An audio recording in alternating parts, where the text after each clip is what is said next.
McLaren makes a stance on who to prioritize after the Mexican GP.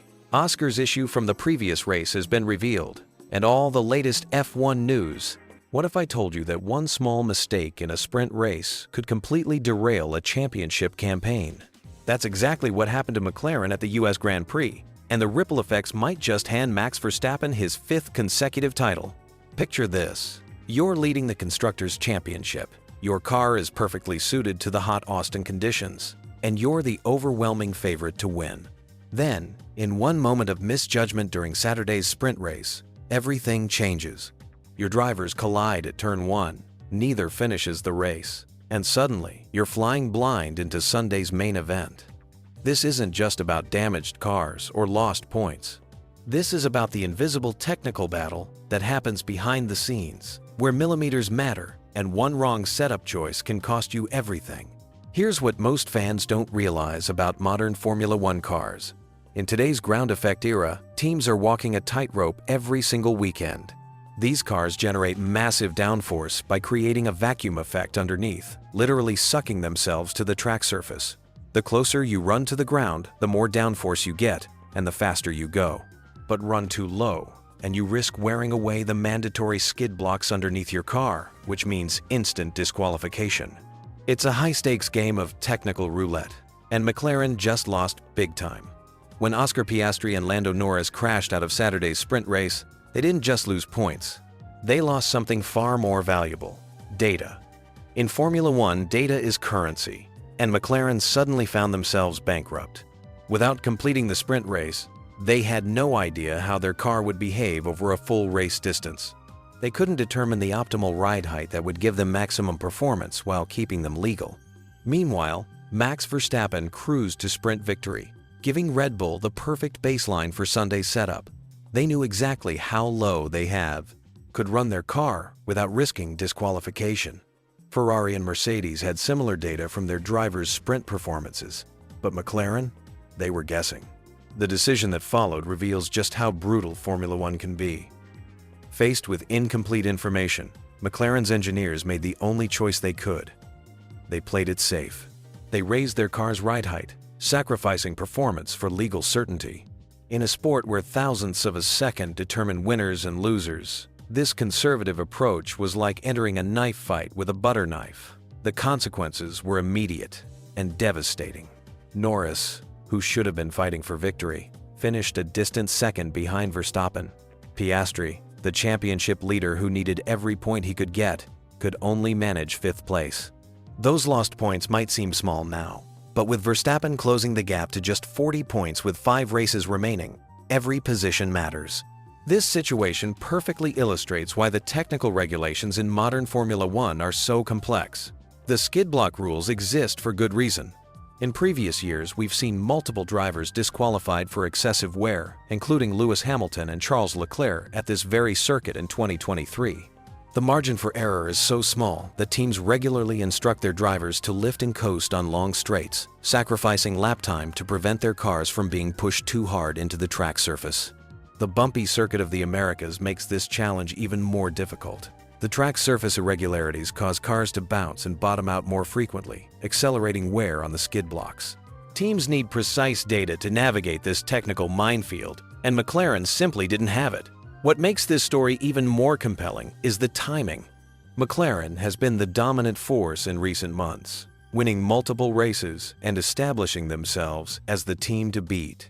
Their MCL39 car excels in W2 high-temperature conditions, making the hot Austin weekend seem like a perfect opportunity to extend their championship leads.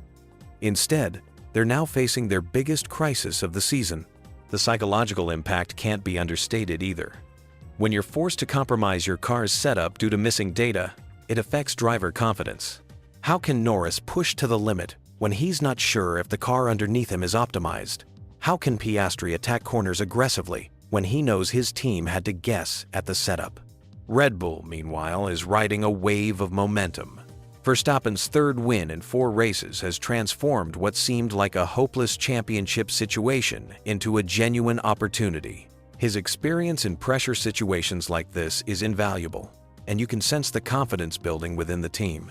The broader implications extend beyond just this season. In Formula One, momentum is everything. Teams that make smart decisions under pressure tend to carry that success forward, while those that stumble often struggle to recover their rhythm.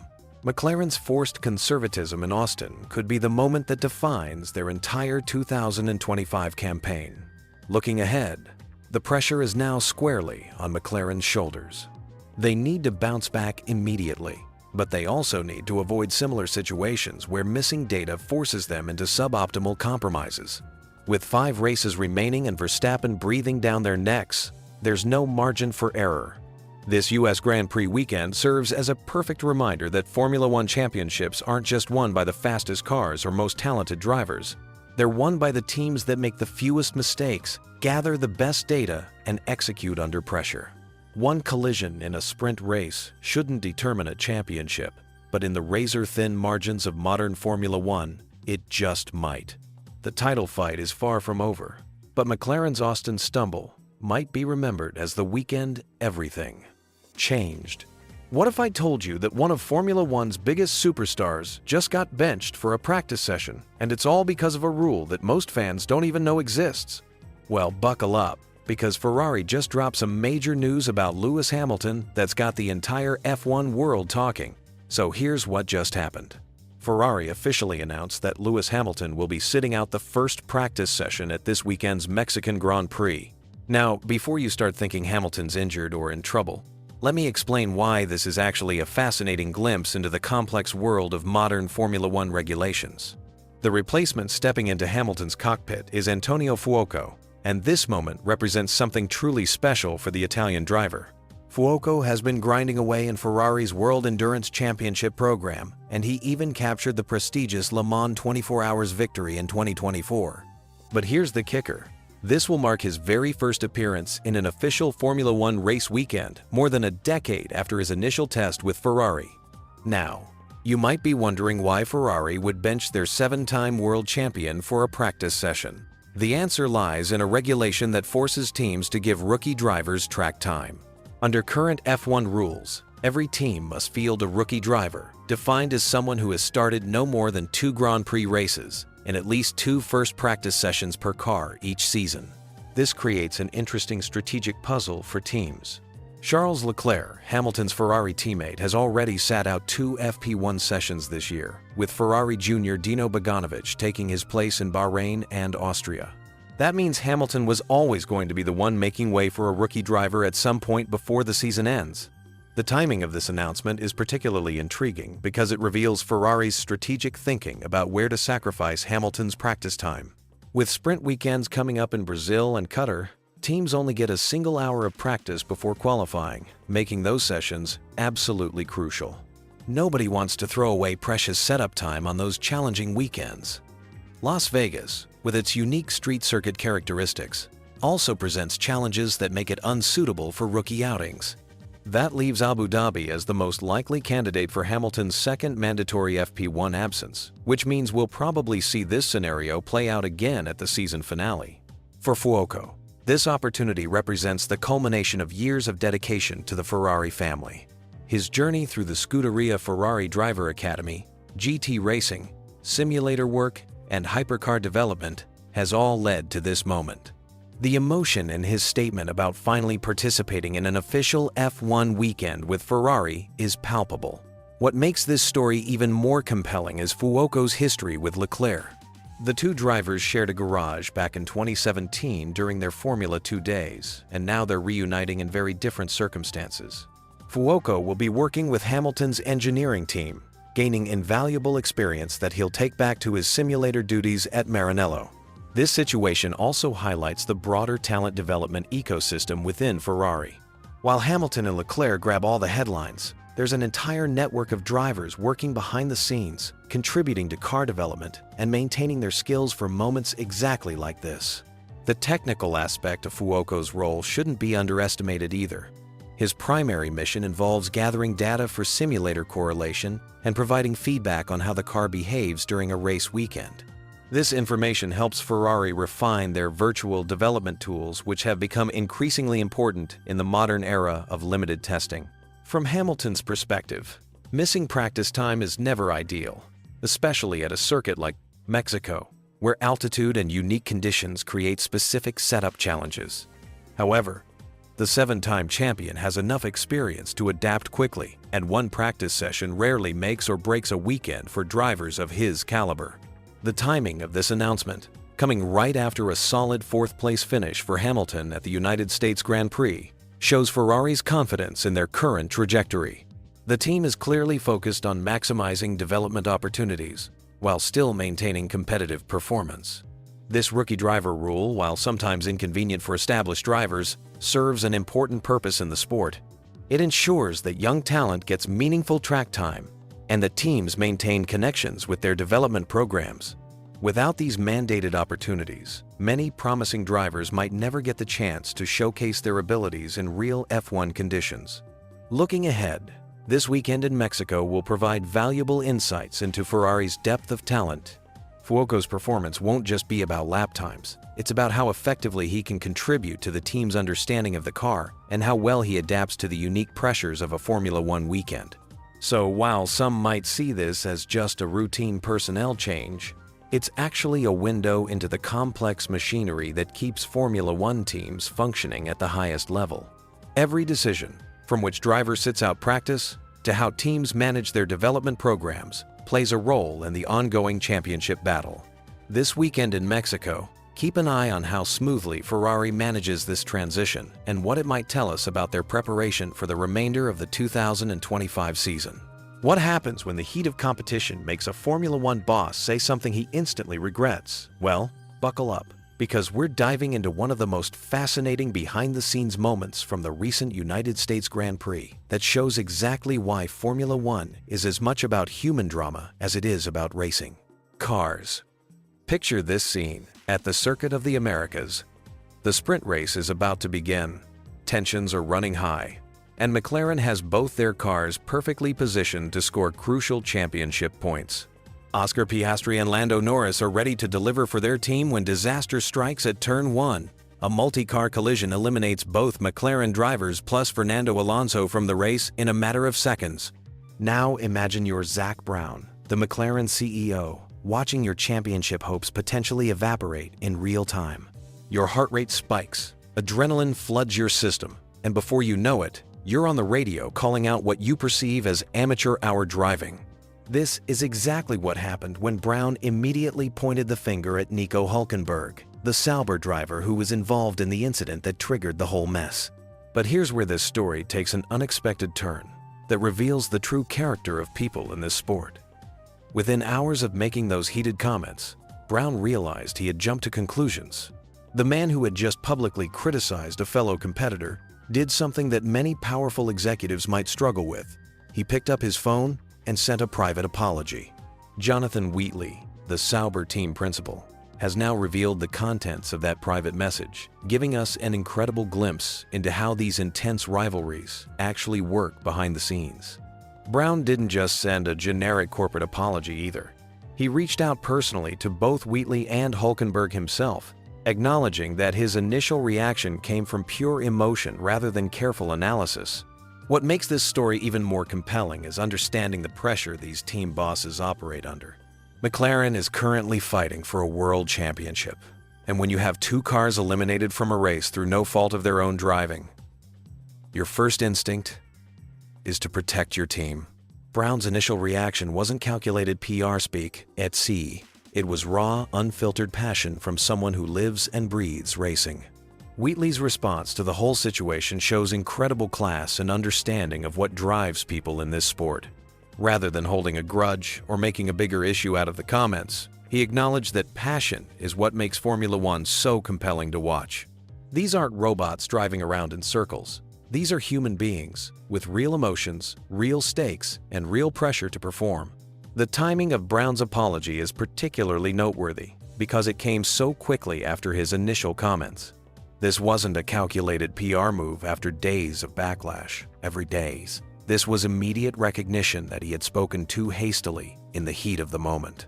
That kind of quick self-reflection and accountability is rare in any high-pressure environment, let alone Formula One where egos can run as hot as the engines.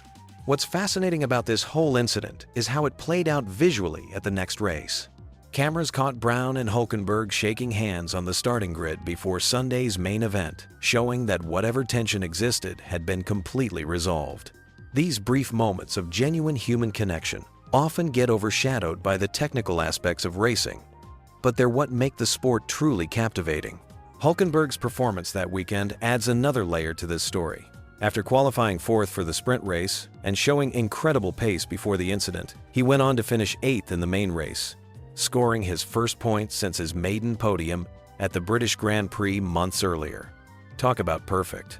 Timing for vindication, 204. The man who had been unfairly blamed delivered exactly when it mattered most. Wheatley's pride in his driver's response to criticism was evident when he described Hülkenberg's flawless performance throughout the entire weekend. From the very first practice session to the checkered flag on Sunday, Hülkenberg drove without a single mistake, silencing any doubts about his abilities and proving that experience and composure still matter enormously in Formula One. This entire episode serves as a perfect microcosm of what makes Formula One so addictive to follow. On the surface, you have the obvious drama of the crash, the heated comments, and the eventual reconciliation. But dig deeper and you find layers of human psychology, team dynamics, championship pressure, and individual redemption that could fill an entire season of a Netflix series.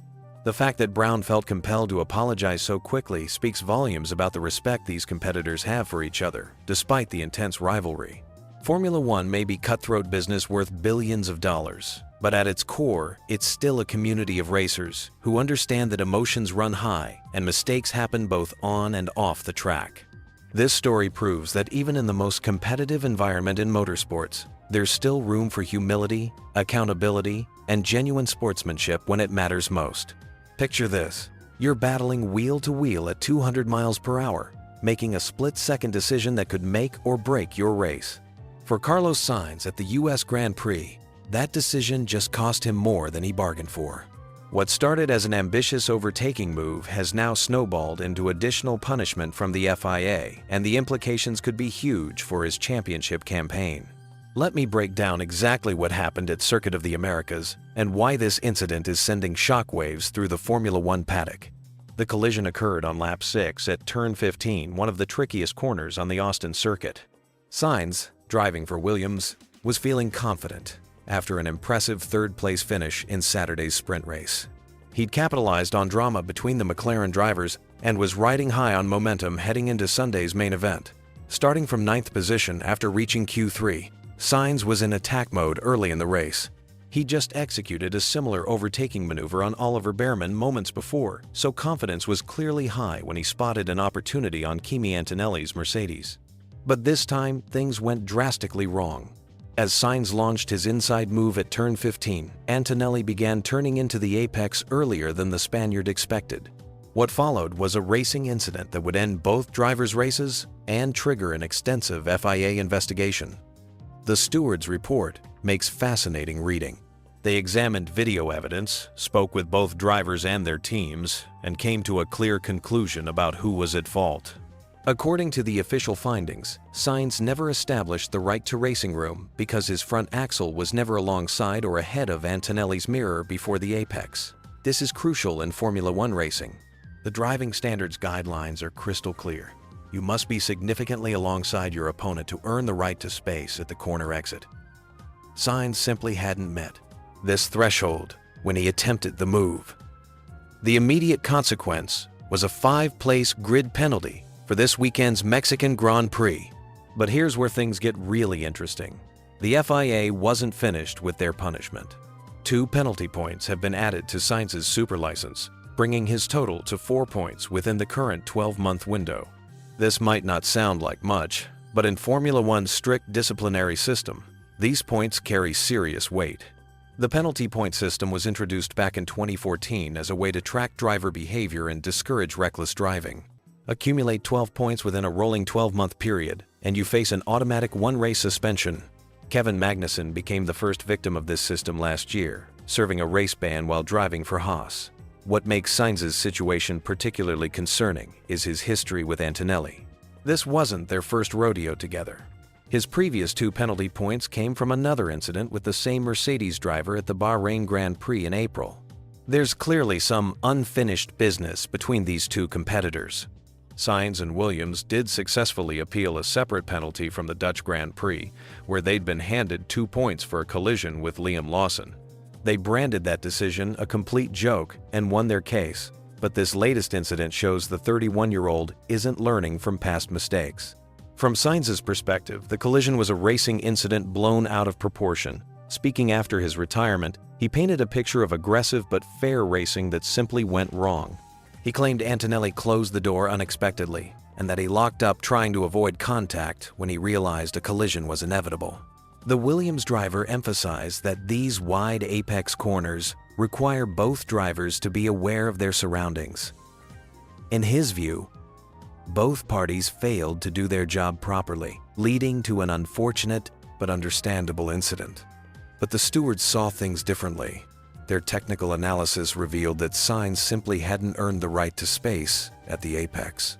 This wasn't a case of overly aggressive defending or questionable racecraft. It was a driver attempting a move that wasn't there.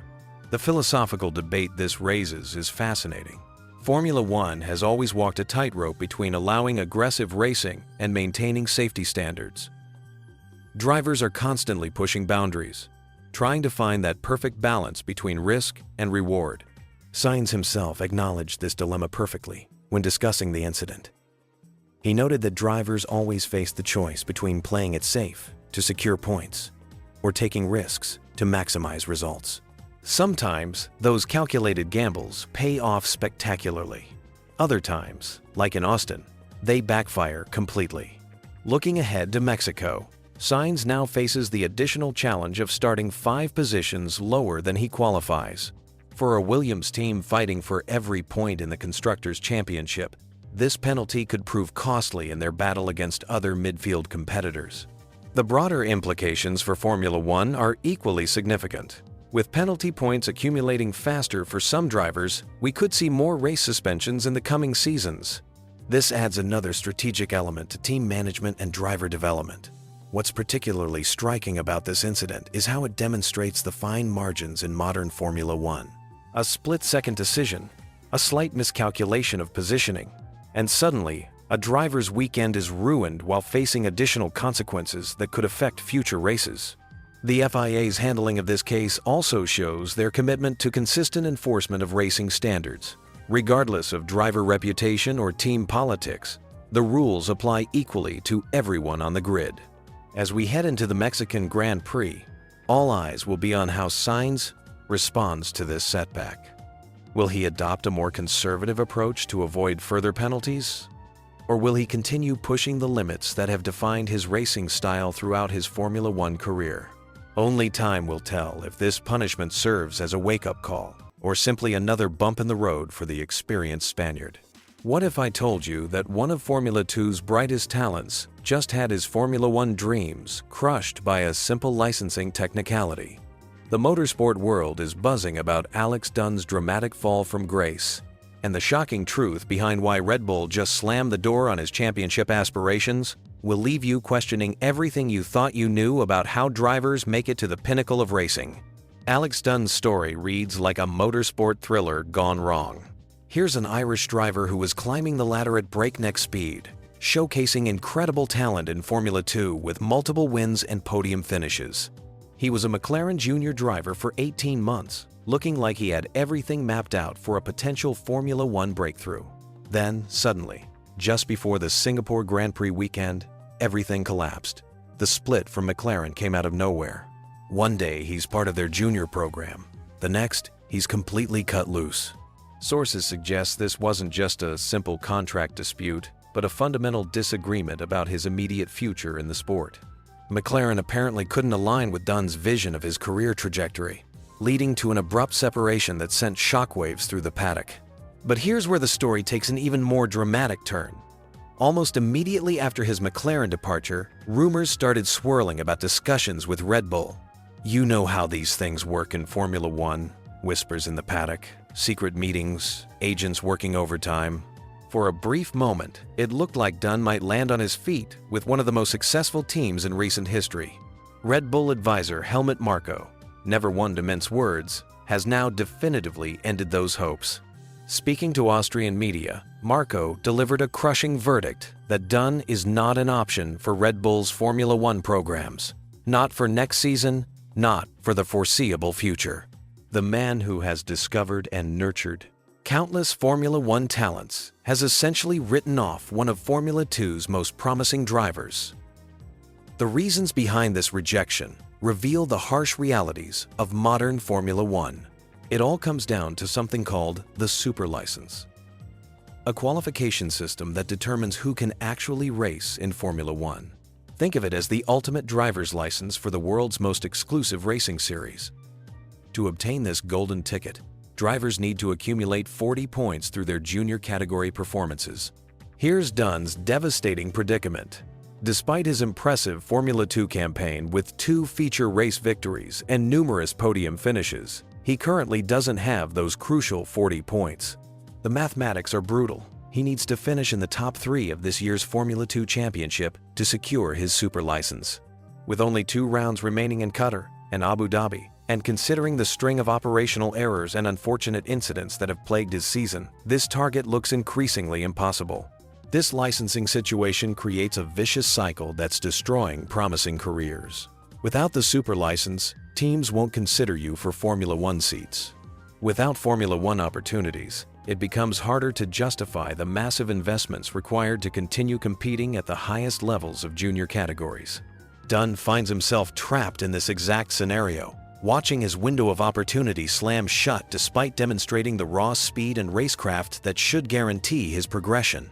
Meanwhile, Red Bull is focusing on their existing junior prospects.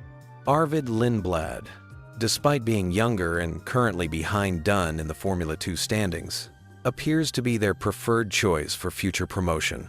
Marko specifically mentioned Lindblad's age advantage, highlighting how Formula One increasingly favors younger drivers who can be molded and developed over longer periods. The irony is staggering.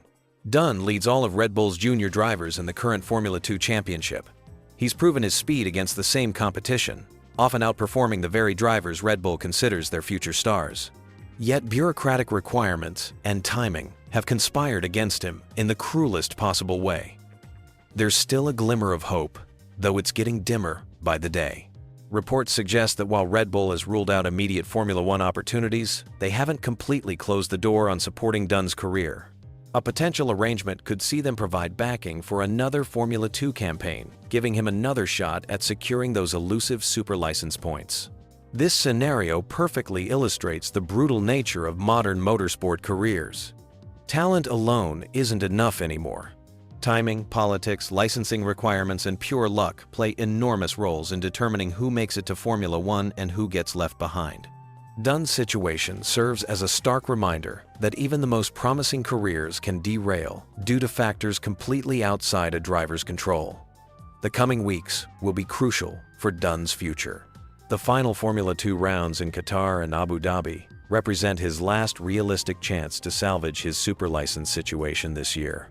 Without a miracle finish in the championship standings, he'll face the daunting prospect of another year in Formula 2 or potentially exploring opportunities in other racing series. For Formula One fans, Dunn's story raises uncomfortable questions about the sport's current structure. Are we potentially losing exceptional talents due to arbitrary bureaucratic barriers? The super license system was designed to ensure only qualified drivers reach Formula One, but cases like Dunn suggest it might be too restrictive, blocking deserving candidates based on technicalities rather than pure ability. What makes this even more fascinating is how it exposes the different philosophies between major teams. While Red Bull focuses on long-term development and specific criteria, other teams might view Dunn's situation differently. His sudden availability could present opportunities elsewhere, though the super license issue remains a universal obstacle regardless of team interest. The Alex Dunn saga continues to unfold, representing both the dreams and nightmares that define modern motorsport careers.